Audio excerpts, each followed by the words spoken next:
तो चलो यार, आज हम लोग शुरू करते रिलेशंस के साथ। तो रिलेशन जैसे हम लोग समझते हैं आसान भाषा में कि रिलेशन मतलब रिश्ता। तो मैथमेटिक्स में रिलेशन ऐसा समझो कि नंबर्स के बीच में रिश्ता, कि कैसा रिश्ता हुआ। कभी एडिशन का हो गया, कभी सब्ट्रैक्शन का हो गया। यहाँ पे देखो मल्टीप्लिकेशन का रिश्ता है। तो रिलेशंस हम लोग सेट्स में पढ़ते हैं। यहाँ हम लोग रिलेशन इन सेट्स पढ़ रहे हैं बेसिकली। तो अब जैसे ए कोई सेट है जिसका एलिमेंट्स है 1 2 3 4 5, और बी कोई सेट है जिसके एलिमेंट्स है 1 और 2। तो अब देखो, जो 1 और 2 एलिमेंट्स है वो ए और बी दोनों में आ रहे हैं। तो बी का जो एलिमेंट है 1 और 2 बेसिकली क्या है, बी है। तो बी ए के अंदर आ रहा है, तो हम लोग उसको बोलते हैं कि बी इज सबसेट ऑफ ए। ठीक है। अब मल्टीप्लिकेशन हम लोग कैसे लिखते हैं सेट्स का, कि जैसे a इंटू बी कैसे लिखेंगे। तो पहले देखो a इंटू बी में कितना एलिमेंट्स निकले वो कैसे निकालेंगे। a में 5 एलिमेंट है, b में 2 है। तो a इंटू बी क्या हो गया, a इंटू बी में कितने एलिमेंट्स हो गए, 5 × 2 10 एलिमेंट्स। अब कैसे लिखे उसको, तो a इंटू बी में पहले a के एलिमेंट्स आएंगे, साथ साथ b के एलिमेंट्स आएंगे। तो जैसे पहले a के एलिमेंट्स, ए के हर एलिमेंट के साथ बी का एलिमेंट, फिर ए के हर एलिमेंट के साथ बी का एलिमेंट। तो अब देखते हैं कैसे होता है। तो ए है 1, तो पहले 1, फिर ऐसे ही 1, 2 सॉरी 1, 1 2, 1 3, 1 4, 1 5, 1, फिर 1, 2 2, 3, 4, 5, 2। ठीक है, ये क्लियर है। अब b इंटू बी भी हम लोग कर सकते हैं। तो b के साथ b 1, 2 के साथ 1, 2, तो क्या होगा 1, 1 1 2 2 1 और 2 2 आ गया। ठीक है। अब कुछ रिलेशन के टाइप्स पढ़ते हैं। तो पहला टाइप हो गया एम्प्टी रिलेशन। एम्प्टी रिलेशन मतलब जैसे हम लोग इसी एग्जाम्पल के साथ हम लोग सारे टाइप्स ऑफ रिलेशन पढ़ेंगे। डेफिनेशन की ज़रूरत नहीं है, बस बेसिकली कंसेप्ट समझ जाओ। तो अगर R कोई रिलेशन है जो है 5, 5, अब देखो 5, 5 जो है वो बी क्रॉस बी के अंदर, बी इंटू बी के अंदर तो है नहीं।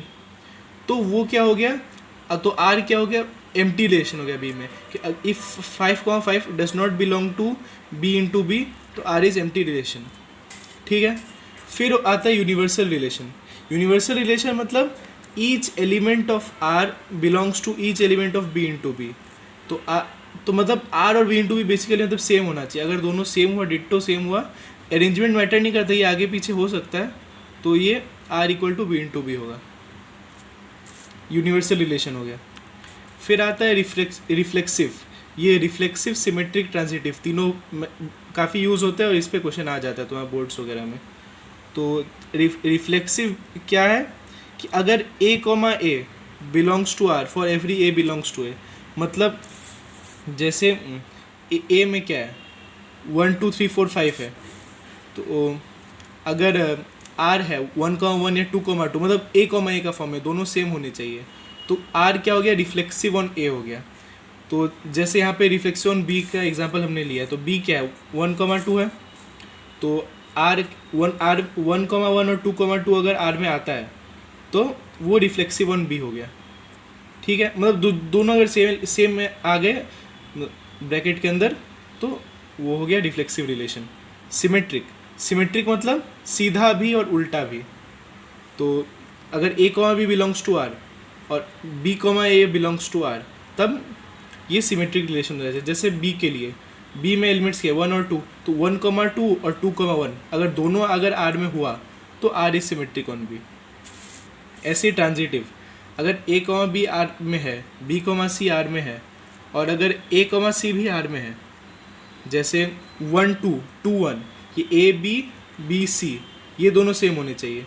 तो और अगर ये दोनों है और 1, 1 a और c अगर ये भी है, तो ये r is transitive on b।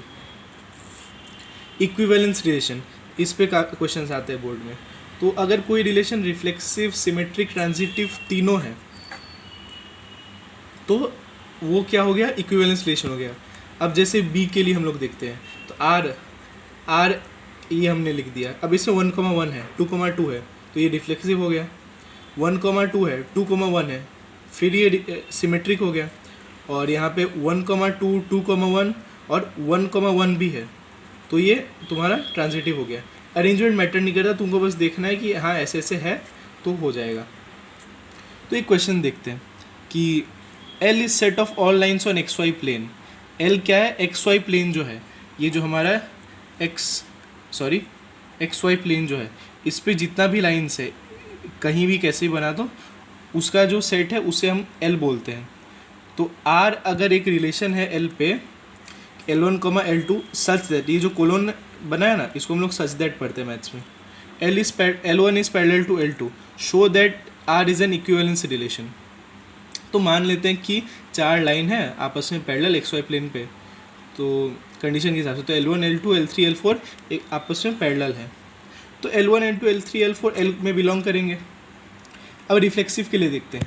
L1 खुद के साथ तो पैरेलल होगा ही ऑब्वियसली, वो तो एक ही लाइन है, एक के ऊपर एक होगा तो पैरेलल तो हो ही गया, तो R रिफ्लेक्सिव हो गया। सिमेट्रिक के लिए L1 और L2 पैरेलल है, तो L2 और L1 भी तो पैरेलल हुए ना, तो L1 L2 और L2 L1 दोनों R को बिलोंग करें, क्योंकि R का तो कंडीशन ये है कि दोनों पैरेलल होना चाहिए, तो R सिमेट्रिक भी हो गया। ट्रांजिटिव के लिए L1 L2 पैरेलल है, L2 L3 पैरेलल है, तो ऑब्वियसली L1 L3 पैरेलल होंगे। जैसे ये L1 L2 L3, L1 L2 parallel है, L2 L3 पैरेलल, तो L1 L3 भी तो पैरेलल हो गए, तो ये R को बिलोंग करेंगे, तो R इज ट्रांजिटिव। तीनों हो गया, मतलब R is equivalence relation.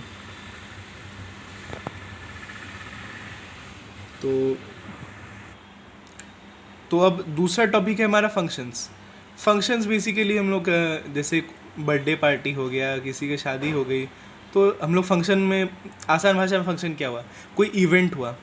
Mathematics में फंक्शन ये भी एक इवेंट है, तो इसको हम लोग ऐसे दिखा सकते हैं कि f ऑफ x कोई फंक्शन है, उसको ऐसे दिखाती है, ये समझो कोई मशीन है, जो डालते हैं इसमें कुछ डालते हैं, कुछ आउटपुट आता है, तो जो डालते हैं उसको बोलते हैं डोमेन। f ऑफ x क्या है, ये प्रोसेस करता है उसको, जो निकलता है वो हो गया रेंज। ठीक है, अब कुछ टाइप्स ऑफ फंक्शन है कि 1-1 फंक्शन या फिर इंजेक्टिव, 1-1 को बोलते हैं इंजेक्टिव। तो अगर जैसे ये दो बना दिया x और y, x एक सेट है, y एक सेट है, f क्या है, फंक्शन है जो x और y को कनेक्ट करता है। ठीक है, तो अगर x का एक एलिमेंट y के एक एलिमेंट से रिलेटेड है, सिर्फ एक ही एलिमेंट से रिलेटेड है, तो ये फंक्शन क्या हो गया, 1-1 फंक्शन। कोई एक एलिमेंट छूट जाए मैटर नहीं करता, लेकिन x का एक एलिमेंट y के एक ही एलिमेंट से जुड़ा होना चाहिए, तो ये क्या हो गया, 1-1 फंक्शन। मैनी वन के, अब दूसरा आता है मैनी वन फंक्शन। तो अगर x के दो एलिमेंट या एक से ज़्यादा एलिमेंट अगर किसी y के किसी एक के साथ रिलेटेड है, तो वो हो गया मैनी वन फंक्शन। इसमें कोई छूट गया तो भी चलेगा। अब आता है नेक्स्ट ऑन टू या फिर सर्जेक्टिव। तो यहाँ पे बोला है f such that x to y is onto if range of f equal to y। अब रेंज मतलब निकलता क्या है फंक्शन में से, तो फंक्शन, अब देखो ये f जो फंक्शन है, x क्या है, इसका डोमेन है, क्योंकि x डल रहा है फंक्शन में, ये फंक्शन प्रोसेस कर रहा है और ये y निकल रहा है। अब y क्या हो गया, रेंज हो गया इसका। तो अगर f का रेंज और y, इधर रेंज नहीं हुआ, y मतलब जो पॉसिबल रिजल्ट है वो पकड़ लो, तो ये डोमेन है। f में x1 x2 x3 जा रहा है। अब f निकाल के क्या दे रहा है, यहाँ a और b निकाल के दे रहा है, सिर्फ a और b निकाल के दे रहा है।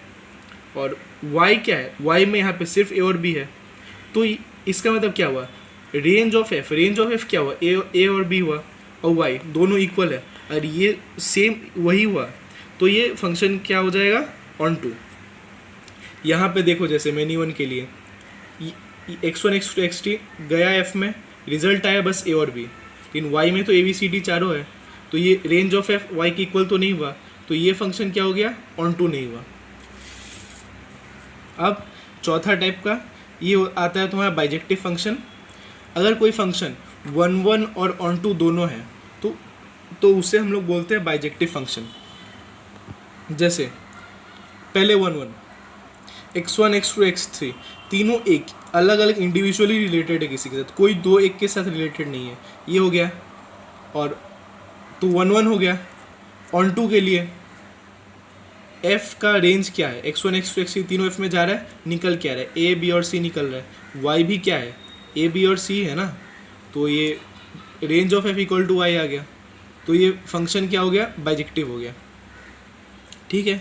अब कुछ स्पेशल फंक्शंस, मतलब स्पेशल नहीं, मतलब इंपॉर्टेंट फंक्शंस जो मेनली कॉम्पिटिटिव एग्जाम्स में आते रहते हैं, बोर्ड्स में भी आते हैं, ऐसे होती है, जानना ज़रूरी है। तो ये जैसे आता है पहला तुम्हारा basic modulus function. Modulus function मतलब f of x equal to, इसको बोलते हैं मॉड एक्स। तो इसको क्या बोलते हैं, मॉड एक्स या मॉडुलस ऑफ एक्स। तो इसमें देखो, अगर मॉडुलस फंक्शन के अंदर कोई भी नंबर जाता है वो उसका रिजल्ट हमेशा पॉजिटिव ही आता है। अगर पॉजिटिव नंबर डालो तो भी पॉजिटिव आएगा, नेगेटिव डालो तो भी नेगेटिव आएगा। जैसे मॉडुलस के अंदर 2 डाला, उसका वैल्यू 2 आया, ऑलरेडी पॉजिटिव है। -1 डाला तो वैल्यू 1 आ गया, पॉजिटिव कर दिया, मतलब मॉडुलस पॉजिटिव कर देता है किसी भी नंबर को या किसी भी चीज़ को अगर उसके अंदर डालो। -1.5 डाला 1.5 आ गया, 0 डाला तो 0 ही आया, 0 पॉजिटिव नेगेटिव कुछ है नहीं। तो मॉडुलस का ग्राफ कैसे बनेगा, ग्राफ देखो ऐसा है इसमें कि देखो 2 डाला 2 आया, 3 डाला 3 आया, 4 डाला 4 आया। तो मतलब यहाँ पे अगर x है और यहाँ मॉडुलस ऑफ x है, तो जो डाला वही आया। अगर x पॉजिटिव है तो जो डाला वही आया। तो मतलब क्या, जो तुम्हारा x coordinate y coordinate equal आना चाहिए। अब वो किस लाइन में होता है, y इक्वल टू x में होता है, ये हो गया। और x अगर 0 से छोटा है, नेगेटिव है, 0 के लिए 0 आ गया। और x अगर नेगेटिव है तो नेगेटिव में क्या होता है, वो नंबर पॉजिटिव बन के आ जाता है। जैसे -1.5 था, 1.5 बन गया, तो उसमें क्या लगे, -1.5 को 1.5 बनाने के लिए क्या करना पड़ा, -1.5 करने से 1.5 बन गया। तो ये क्या हुआ, x को हमने क्या बना दिया, -x बना दिया। तो इसके लिए क्या होगा, जो नंबर है उसका नेगेटिव हो जाएगा। तो नेगेटिव किस नंबर का वैल्यू सेम रहेगा और नेगेटिव होगा, तो वो किस में होता है, y इक्वल टू -x में होता है। तो ये आ गया इसका ग्राफ, इतना सही है। फिर आता है हमारा exponential function, F of x equal to e के पावर एक्स।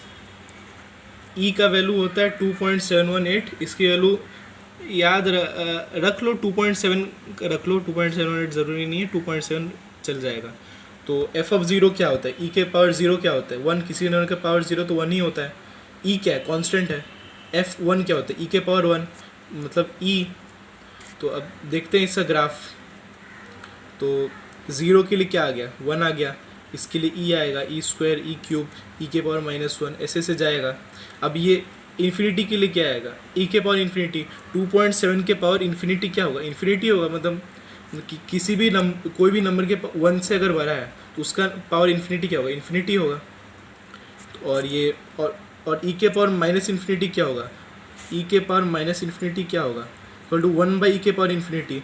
ई के पावर इन्फिनिटी क्या है, इन्फिनिटी। तो 1/इन्फिनिटी क्या होता है, 0 होता है, मतलब टेंडिंग टू 0 होता है। लिमिट्स में इतना पढ़ा ही होगा 11 में।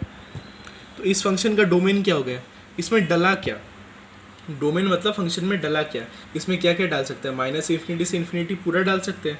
तो इसका डोमेन हो गया। रेंज निकला क्या, कहाँ से निकला, 0 से इन्फिनिटी तक सब वैल्यू निकल सकता है, लेकिन 0 नहीं आ सकता। 1/इन्फिनिटी एग्जैक्टली 0 नहीं होता, तो यहाँ 0 इंक्लूडेड नहीं होगा, इसलिए ओपन ब्रैकेट दिया है। और इन्फिनिटी के लिए तो हम लोग हमेशा ओपन ब्रैकेट देते हैं। अब नेक्स्ट आता है अपना logarithmic function, F of x equal to log X.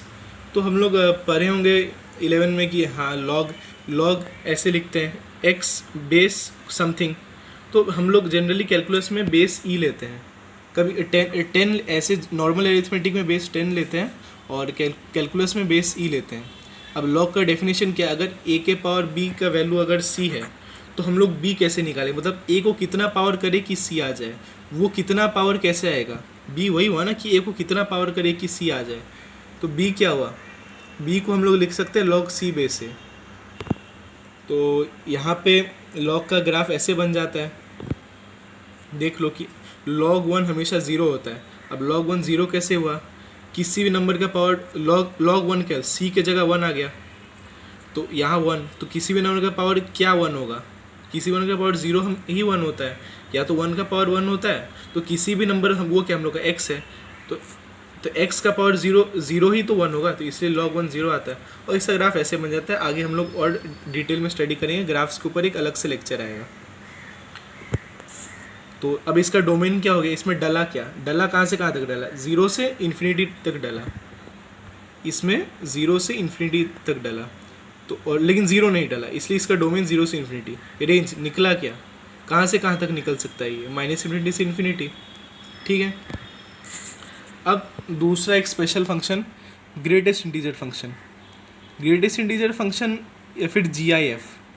तो ऐसे ग्रेटेस्ट इंटीजर मतलब GIF ऐसे बोल सकते हैं, अगर x किसी GIF x, इसका मतलब हो गया कि x या फिर x से जस्ट पहले वाला इंटीजर, मतलब नंबर लाइन पे x या x से जस्ट पहले वाला इंटीजर। तो 2.5 के लिए क्या हो गया, 2.5 तो इंटीजर है नहीं, तो 2.5 से जस्ट पहले क्या, 2.5 2 और 3 के बीच में लाई करता है नंबर लाइन में, तो उससे जस्ट पहले वाला इंटीजर क्या है, 2 है, तो GIF ऑफ 2.5 2 हो गया। 3.99 के लिए 4 के बहुत क्लोज है, लेकिन 4 तो नहीं है, तो ये किसके बीच में लाई करता है, 3 और 4 के बीच में लाई करता है, लेकिन इससे जस्ट पहले क्या है, 3 है, तो GIF 3.99 3 हो गया। GIF ऑफ 4 ये क्या हो गया, ये तो 4 ही, क्योंकि 4 खुद ही इंटीजर है, 0 के लिए 0 हो गया, -1 के लिए भी माइनस, क्योंकि वो खुद इंटीजर है। अब -1.1 के लिए देखते हैं, तो नंबर लाइन में -1 पॉइंट कहाँ, -1 और -2 और -1 के बीच में लाई करता है -1.1, तो इसके पहले वाला इंटीजर क्या हो गया, -2 हो गया, इसलिए -1.1 के लिए -2 हो गया। सिमिलरली -0.5 के लिए -1 हो गया। तो अब इसका ग्राफ बना के देखते हैं। तो ग्राफ बनाना सिखाऊंगा बाद में, एक बार जैसे एक बार बस इसका ग्राफ देख लो। तो 0 का क्या हो गया, 0 हो गया, 1 का क्या हो गया, 1 हो गया, 2 का 2 हो गया, 3 का 3, -1 का -1, -2 का -2, इतना तो हो गया। अब 1 से अगर कोई भी नंबर जस्ट छोटा है, उसका ग्रेटेस्ट इंटीजर क्या हो गया, 0 ही हो गया। हाँ, तो अब हमारा आ गया fractional part, fractional function. Fractional of x मतलब x में कितना फ्रैक्शन वाला पार्ट है। जैसे 1.5 में फ्रैक्शन वाला पार्ट कितना है, 0.5, 3.1 के लिए 0.1, 2 के लिए क्या है, 2 क्या है, 2.0, उसके लिए 0, 0 के लिए 0।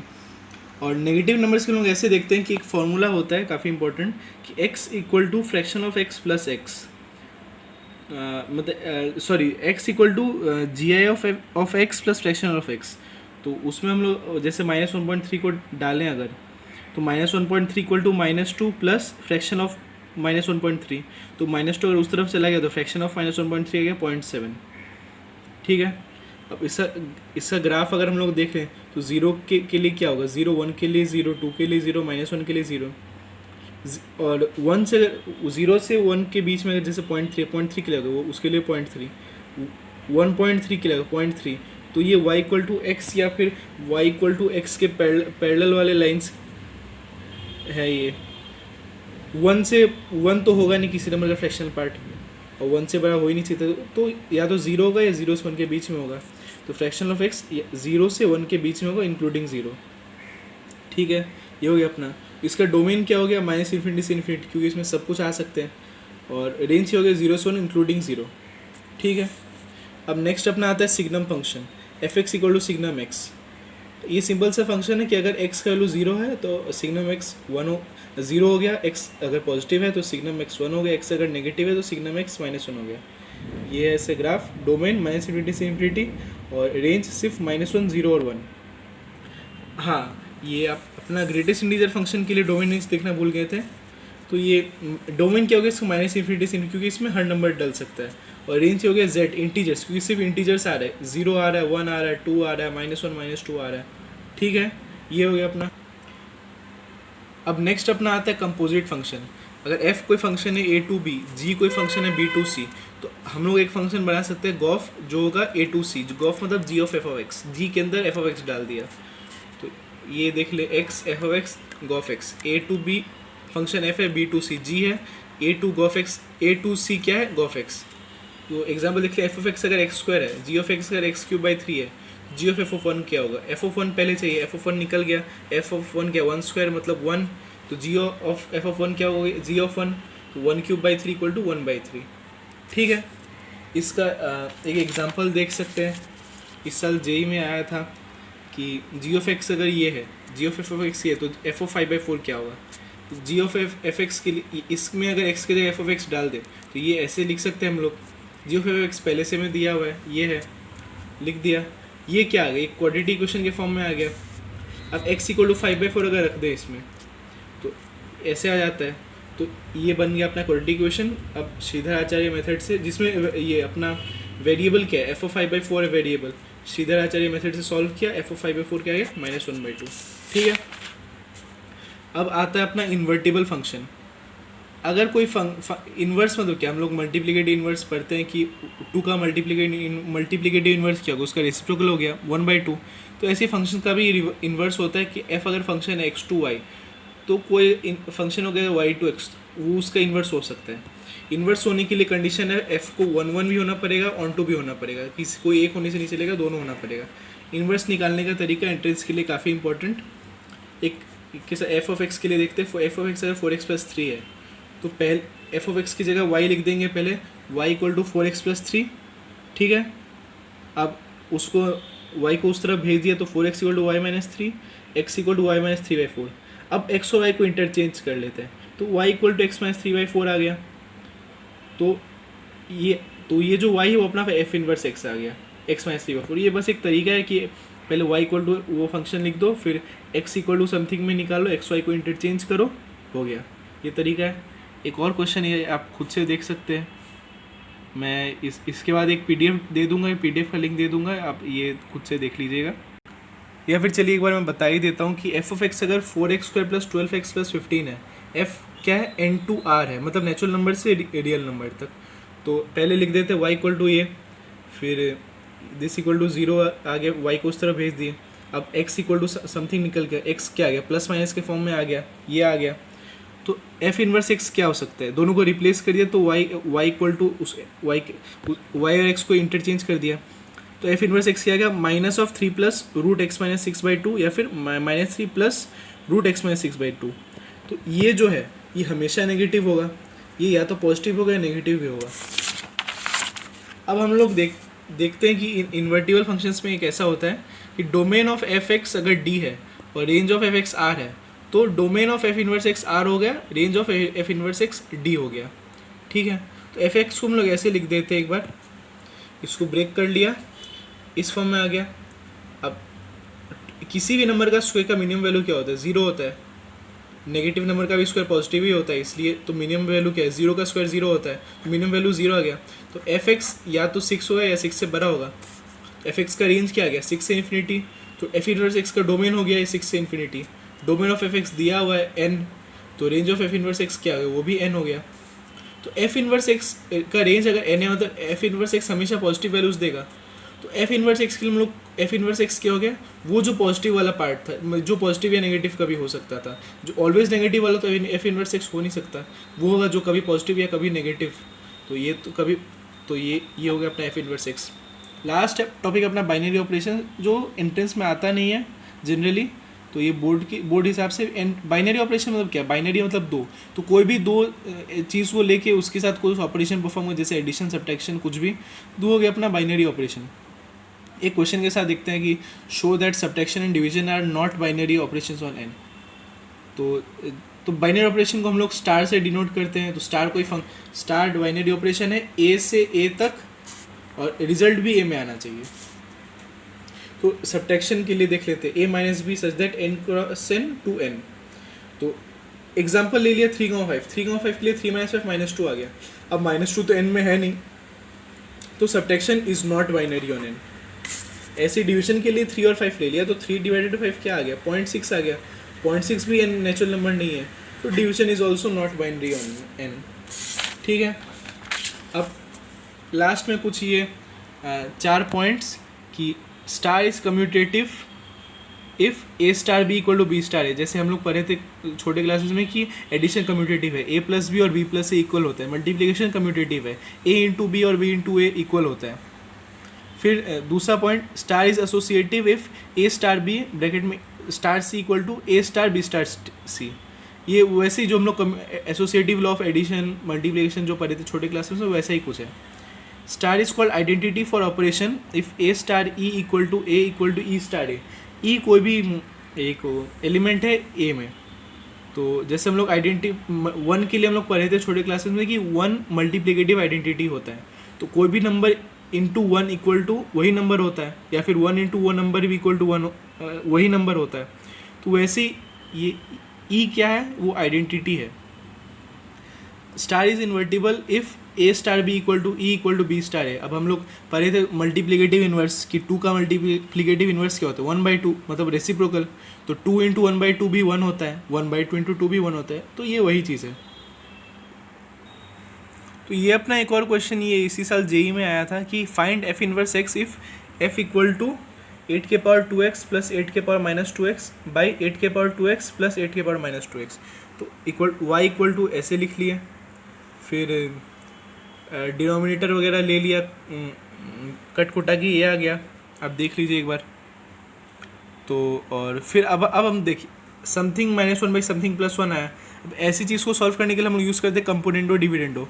कंपोनेंडो डिविडेंडो मतलब जैसे y के लिए कंपोनेंडो डिविडेंडो अगर करना है, स्पेलिंग देख लीजिए, कंपोनेंडो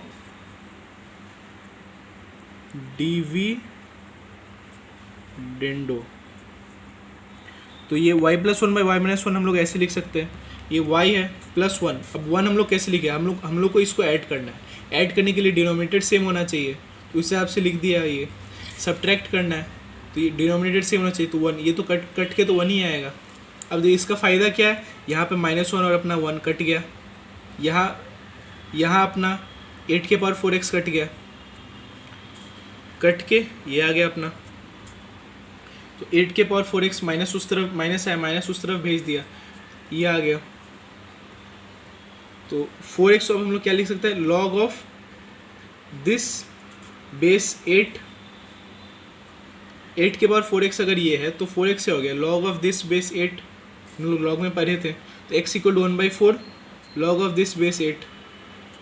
तो x और y को इंटरचेंज कर दे. x और y को अगर इंटरचेंज कर दिया तो y इक्वल टू दिस ये x में आ गया. तो f इनवर्स x क्या हो गया, ये हो गया. ठीक है. आप एक बार पूरा व्यू ले लीजिए क्वेश्चन का, आप स्क्रीनशॉट ले सकते हैं. तो इसी के साथ हमारे रिलेशंस और फंक्शंस ख़त्म. अब हम लोग नेक्स्ट स्टार्ट करेंगे कंटिन्यूटी एंड डिफरेंशिएबिलिटी. प्लीज़ इस वीडियो को लाइक कर दीजिए, चैनल को सब्सक्राइब कर दीजिए और अपने दोस्तों में शेयर कर दीजिए ताकि दूसरों की भी हेल्प हो जाए.